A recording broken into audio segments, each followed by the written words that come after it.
Hey everyone, it's Leslie with your core training companion, the Benderball.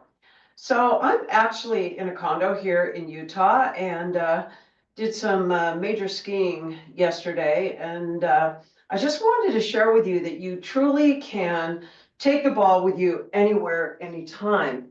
So all you need is that straw that goes with the ball. You can inflate it, you can deflate it, carry it with you on a plane or on your carry-on bag. I do that all the time.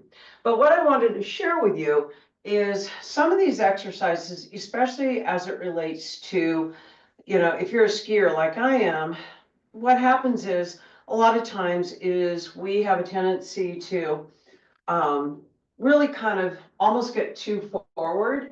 So what you want to think about doing here is placing the ball in between the thighs. So generally speaking now, we're skiing with a little bit wider base in our stance in skiing. We have better control. In the good old days, we would ski with our feet completely together. But what we want to think about doing here is having that stance, because what has a tendency to happen is we get way in the back seat, but having a more upright position, even though I'm in a squatted position and my gaze is at least, oh, I don't know, 20, 30 feet down the hill, that way I'm in a more of an upright position. When I get in the back seat, what I mean by that is I'm pushing a lot of weight into the back of my boots and I'm skiing like this. And I like to sit on the chairlift and I observe people doing that. So literally what you want to think about doing is even when you're sitting down in a chair and you place the ball in between, just by sitting here, we're activating our inner thighs. So just by pressing into the heels and coming vertically up, vertically down. So yes, you're going to hinge forward, but what you want to think about is really elevating yourself using the back of the legs, those hamstrings and quads as you accelerate and decelerate. Great, great idea when it comes to skiing. Once again, where most people get really fatigued is more in their quads than in their hamstrings and glutes. So now let's hinge. So as you lean forward, immediately you're going to feel your calves lengthen, your hamstrings are lengthening because of the position of your hips and your spine is you're extending forward with the spine, even though you're flexing with the hips, obviously, because we're sitting in a flex position. Counterbalance, pause, sit right back down, pause, sit right back down, and then eventually start to work your way up. Why do I like the bender ball here? It's because it keeps my knees in alignment. And my goal is to keep my knees happy. So after you've done a few of those, you're going to feel your legs.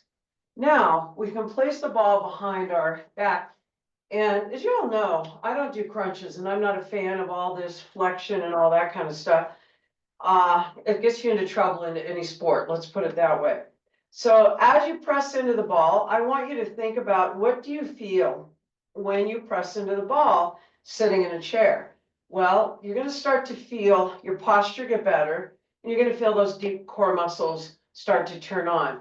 And all I'm doing is a gentle press, which is allowing me to have better posture.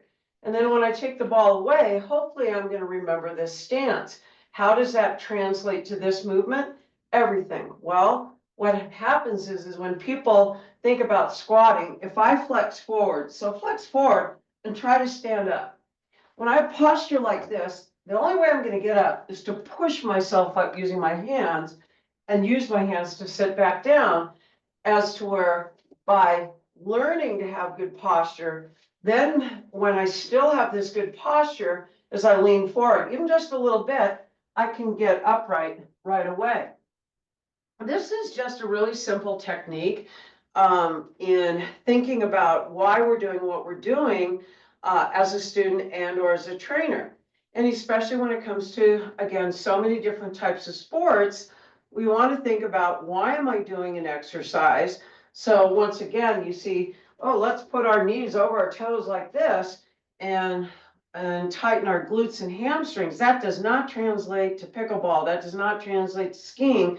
So if you're athletic and you get out and you hike and you do all this stuff, think about what is it I can do that is going to mimic everything else I like to do outside.